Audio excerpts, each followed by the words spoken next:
बकवाद करने वाले लोगों की तरफ मत देखो, ये क्या कह रहे हैं, क्या बोल रहे हैं, और तुम भी व्यर्थ का बकवाद मत करो। अपने समय को कीमती मान करके निरंतर प्रिया प्रीतम का नाम जप करो, उनके गुण लीला गाओ, उनकी सेवा में रहो। कभी प्रपंच की बातें, कभी प्रतिष्ठा का चिंतन, कभी नाना प्रकार के मान सम्मान का चिंतन, ये घुसने ना पावे हृदय में। बहुत सावधान रहना चाहिए साधक को। ऐसी बातें देखो मत, ऐसी बातें सुनो मत जिससे तुम्हारा हृदय उद्विग्न होकर प्रभु का चिंतन छोड़ दे। बंद करो अभी। अन्य लोगों के संग का त्याग कर दो, जो भगवत विमुख वार्ता करते हैं, संत निंदा करते हैं, दूसरों की निंदा करते हैं, कुछ हाथ नहीं लगता। ये लोग दुर्गति को प्राप्त होने वाले हैं। भक्तन निंदा अति बुरी भूल करे जिन कोय, जन्म के छिन में दारे खोए। पर निंदा के किए ते नहीं, आवत नहीं कछुआत, मूर्ख पर्वत पाप को ले चल अपने साथ। तो अलम कश्यापि संगत्या, ऐसा संग मत करो जिनके पास बैठने से भक्त निंदा, जन निंदा, भगवत निंदा हो। ऐसे से दूर रहो। अलम बंद कर दो ऐसे लोगों का संग। रात दिन हम श्यामा श्याम का नाम जप करेंगे, श्यामा श्याम के लीला गुण गाएंगे, श्यामा श्याम के ही धाम का शोभा का चिंतन करेंगे। जब तुम अपना जीवन श्यामा श्याम के चरणों में न्यौछावर कर दोगे तो पूरा भार श्यामा श्याम ले लेंगे और तुम्हारे हृदय में मस्ती आ जाएगी। जो ऐसा निश्चयी होता है, दृढ़ निश्चयी, वो अनुकूलता में तो भगवान के दुलार को देखता है, लेकिन प्रतिकूलता में भगवान की विशेष कृपा को देखता है। ये संयोग, ये वियोग, संसार की ये द्वंद्वमयी वृत्तियां भक्तों के हृदय में नहीं चुभती। आए की हुज्जत नहीं, गए की तलाश नहीं, क्योंकि नित्य संयोग भगवत स्मृति के प्रभाव से प्रभु का रहता है।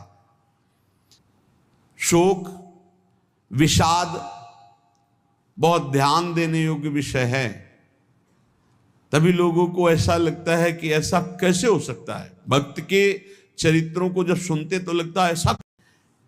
जब तुम अपना जीवन श्यामा श्याम के चरणों में समर्पित कर देते हो हृदय से, फिर उनकी कृपा से सब विघ्न दूर हो जाते, एक अपार मस्ती रहती है। नहीं तो शोक, विषाद, दुख, क्लेश, कष्ट, संताप, भय, उद्वेग, ये सदैव सताते रहते हैं। इसी से डिप्रेशन होता है। बार बार नकारात्मक चिंतन, शोक, विषाद, दुख, चिंता, क्लेश, संताप, भय, उद्वेग, यही पूरे। जब तुम श्यामा श्याम को समर्पित हो जाते हो तो ये सब प्रवेश भी नहीं करते, एक अपार मस्ती बनी रहती है।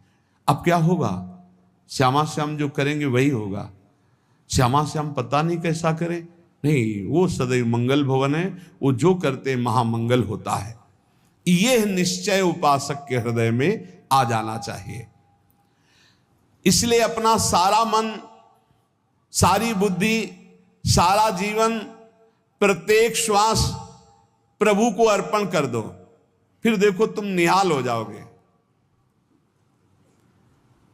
दुख, शोक, विषाद, क्लेश, कष्ट, संताप, भय, उद्वेग, ये उसी को व्यापते हैं जिसने अपने जीवन को प्रभु के चरणों में अर्पित नहीं किया।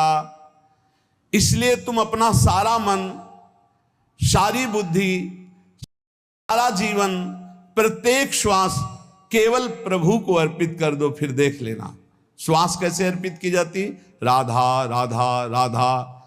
बुद्धि कैसे अर्पित की जाती है? एकमात्र निश्चय कि भगवत सुख ही सुख है, ये जागतिक सुख सुख नहीं, ये दुख है, ये ऐसा दलदल है जिससे आज तक कोई नहीं निकल पाया। सारा मन, हम मन से केवल प्रभु का मनन करें। बार बार मन को संसार से हटा के नाम में, रूप में, लीला में, धाम में लगाएं।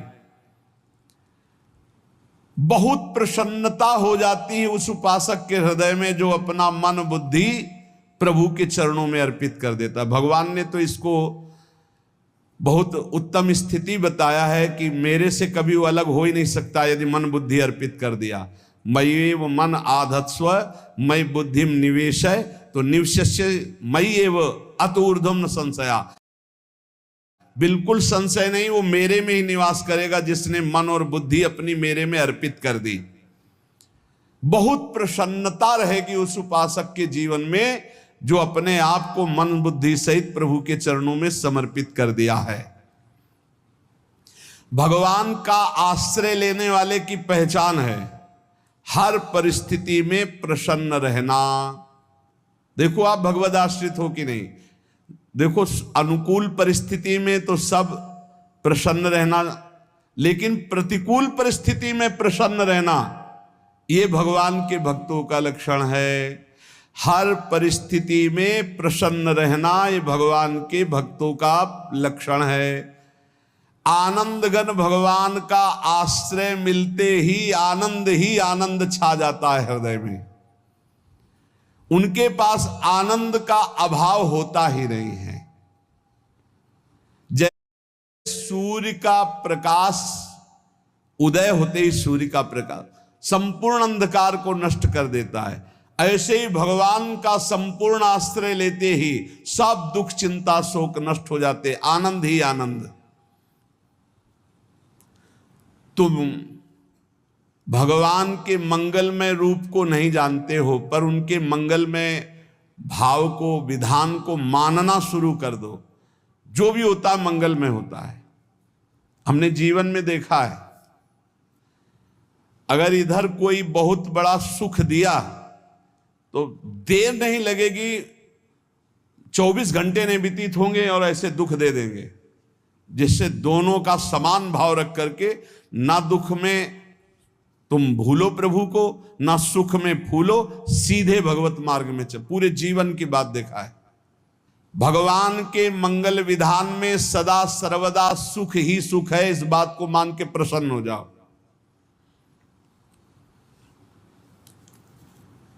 जब भगवान का भजन करने वाले की तन्मयता बढ़ती है भजन में, तो द्वेषी जन अपने आप तैयार हो जाते हैं। भक्त कभी किसी से द्वेष नहीं करता, अपने आप वो द्रोह करने लगते। तो नरसिंह मेहता जी से बहुत गांव के कई लोग थे जो जलते थे, ऐसे जलते थे कि अब क्या करें, कैसे मिटा दे नरसिंह मेहता जी को। अब उपाय तो मिल नहीं रहा था। तो एक दिन संतों की मंडली आई और उन्होंने कहा कि हम रास्ते में कोई चोर आदि धन ना ले ले, इसलिए यहां से किसी की हुंडी चलती है क्या द्वारिका में? पहले ऐसा था। बोले हाँ हमारे यहाँ बहुत बड़े सेठ हैं नरसिंह मेहता जी, पर आप कहोगे वो मना कर देंगे। कई बार कहोगे, अगर वो स्वीकार कर ले तो वहां। और उनका लक्ष्य था कि नरसिंह मेहता था कि जब वो ना कहेंगे तो संत जन नाराज हो जाएंगे, अगर हाँ कह दिया तो वहां हुंडी चुकेगी नहीं, तो संत जन अपने आप इनको शाप दे देंगे, अपराध बन जाएगा, ये नष्ट हो जाएंगे। संतों को भेजा नरसिंह मेहता जी ने, सबकी दंडवत की, चरण पखाड़े। तो उनका ये इतना रुपया है, द्वारिका में साधु सेवा हम करेंगे, वहां तुम्हारी हुंडी चलती है तो आप अरे उनका आप कहाँ भूल रहे हो, यहाँ खाने की भी व्यवस्था। बोले हमें सब पहले से बता दिया गया कि आप मना करोगे, बार बार मना मत करो, हमें पता है। तो उन्होंने ठाकुर जी की तरफ देखा, बोले क्या लीला है प्रभु, संतों से हम क्या कहें, ये ले रुपये। उस समय स्वर्ण की मोहरें चलती थी, बेच के बाजार से खूब उन संतों को पवाया, उन्हीं संतों की सेवा की। और उनका अपने सेठ का नाम तो बताओ जहां हमें जाके हुंडी मिलेगी। सेठ सावल सा सेठ।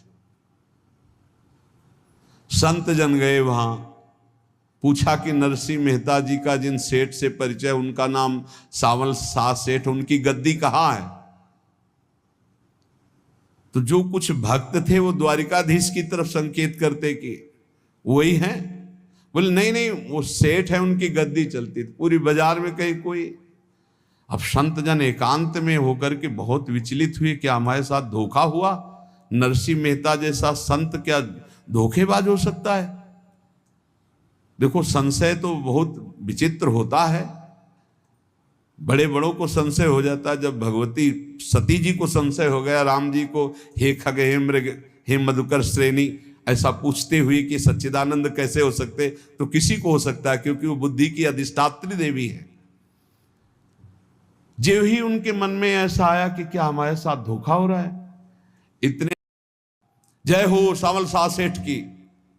वो कहा सावल शाह सेठ, तो देखा बढ़िया मुनीम जी उनके साथ, तो सेठ बस्ता लिए हुए मुनीम जी, सरकार इधर से चलो। तो उनका सावल शाह सेठ आपका नाम है? संतों ने कहा। बोले हाँ। बोले नरसिंह जी? हाँ। बोले आपकी हुंडी आ गई है। हुंडी